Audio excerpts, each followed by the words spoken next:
পরিবেশগত আচরণ এবং এতে সামাজিক মানসিক প্রভাব মূল এই ভাবনার উপর প্রকাশিত হল environmental intimacies from India's North East নামক পুস্তকটি সংকলনে বিশেষ অবদান রাখেন রাজ্যের বিশিষ্ট পরিবেশ কর্মী, পরিবেশবিদ তথা সাংবাদিক বিশ্বেন্দু ভট্টাচার্য। মানুষ এখন উদ্ভিদ ভিত্তিক জৈব পণ্যের দিকে আকৃষ্ট হচ্ছে। খাদ্য, আসবাবপত্র, প্রসাধনী, ওষুধ এবং এই জাতীয় অনেক ভোগ্যপণ্যই উদ্ভিদ ভিত্তিক হওয়া যায়। এই পরিবর্তন ত্রিপুরার মতো অর্থনীতির জন্য একটি ইতিবাচক সংকেত, যা মূলত প্রকৃতি নির্ভর বলে পুস্তকে নিজের লেখায় উল্লেখ করেন বিশ্বেন্দু ভট্টাচার্য। যদি গ্রাফটি টেকসই পণ্যের দিকে বাঁকতে থাকে, তবে এটি প্রকৃতপক্ষে ত্রিপুরার অর্থনীতির জন্য একটি গেম চেঞ্জার হিসেবে কাজ করবে বলে তাঁর গুরুত্বপূর্ণ লেখনীতে উল্লেখ করেন বিশ্বেন্দু ভট্টাচার্য। ত্রিপুরায় দেখা প্রকৃতি ভিত্তিক অর্থনীতি ইঙ্গিত দেয় যে মানুষ এবং পরিবেশ পরস্পর নির্ভরশীল। মানুষ তার বেঁচে থাকার জন্য নির্ভরশীল।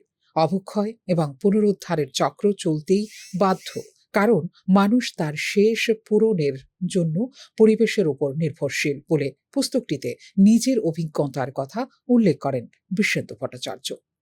ঐতিহ্যগতভাবে যদিও বন থেকে প্রাকৃতিক সম্পদ আহরণের কোনো নিয়ন্ত্রণ ছিল না, জৈব বৈচিত্র্য আইন 2002 সংসদ কর্তৃক পাস হওয়ার পর ছোটখাটো বন প্রোডোজ ব্যবহার করার জন্য বিধিনিষেধ আরোপ করা হয়েছে। আইনের ধারা 3 উপধারা 2 এর অধীনে যারা গবেষণা বা জৈব জরিপ এবং গবেষণার জন্য জৈব ব্যবহার করার জন্য জৈবিক সম্পদ অথবা সংশ্লিষ্ট ঐতিহ্যগত জ্ঞানের অ্যাক্সেস পেতে চান, তারা ভারতে এই জাতীয় সম্পদগুলিতে অ্যাক্সেস পাওয়ার জন্য জাতীয় জীব বৈচিত্র্য কর্তৃপক্ষের কাছে আবেদন করতে পারেন বলে জানিয়েছেন Bishwendu Bhattacharya. NBA sub regulation 1 এর অধীনে আবেদনের সাথে সন্তুষ্ট হওয়ার পরে আবেদনকারীর সাথে একটি সুবিধা বন্টন চুক্তিতে প্রবেশ করবে, যা সেই প্রবিধানে উল্লেখিত গবেষণার জন্যই জৈবিক সম্পদে অ্যাক্সেসের অনুমোদনের মঞ্জুরি হিসেবে বিবেচিত হবে। তবে উচ্চ অর্থনৈতিক মূল্য সম্পন্ন জৈবিক সম্পদের ক্ষেত্রে চুক্তিতে এমন একটি ধারা থাকতে পারে যে বেনিফিট শেয়ারিং এ আবেদনকারীর অগ্রিম অর্থ প্রদান অন্তর্ভুক্ত থাকবে বলে শর্তের কথা উল্লেখ করেন বিশ্বেন্দু ভট্টাচার্য।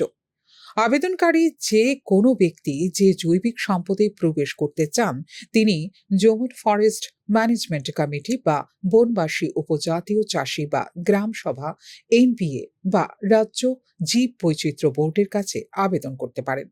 ত্রিপুরা গত 3 বছরে 34.66 কোটি টাকা জৈবিক সম্পদ থেকে আয় করেছে, যা রাজ্যের প্রকৃতি ভিত্তিক অর্থনীতিতে রেখেছে অবদান। প্রকৃতি ভিত্তিক অর্থনৈতিক মডেল তৈরি করে ত্রিপুরা পরিচ্ছন্ন পরিবেশ বজায় রাখার জন্য 2015-16 এবং 2019-20 মধ্যে 2125 কোটি টাকার গ্রিন বোনাস দাবি করেছিল এবং এটি 14তম আর্থিক কমিটি দ্বারা প্রত্যাখ্যান করা হয়নি এবং এক্ষেত্রে জলবায়ু পরিবর্তন প্রশমনের জন্য অনুদান দেওয়া হয়েছিল 1250 কোটি টাকা।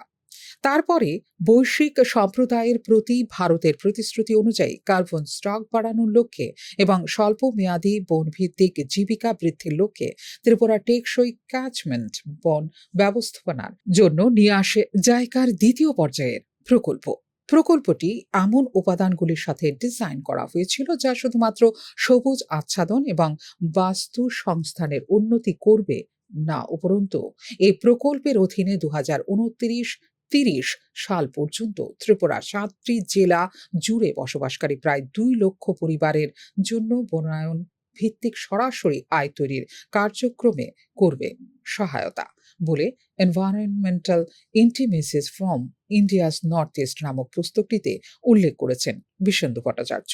বনের গুণমান উন্নত করার জন্য এই টেকসই বন ব্যবস্থাপনা মাটি এবং আর্দ্রতা সংরক্ষণের মাধ্যমে সমস্ত 11টি প্রধান নদী ধারাকে লক্ষ্য করে এই প্রকল্প। রাজ্য সরকার আগর চাষের মাধ্যমে 2025 সালের মধ্যে 2000 কোটি টাকার অর্থনীতি তৈরি করার লক্ষ্যে একটি মেগা মডেল নিয়ে এসেছে বলেও পুস্তকে উল্লেখ করেন বিশ্বেন্দু ভট্টাচার্য। পরিশেষে প্রকৃতি সংরক্ষণ মানসিক এবং শারীরিক স্বাস্থ্যকে ইতিবাচক উপায়ে উপকৃত করে বলে উপসংহারের উল্লেখ করেন রাজ্যের বিশিষ্ট পরিবেশ কর্মী, Bishwendu Bhattacharya. Bureau report, news নাও।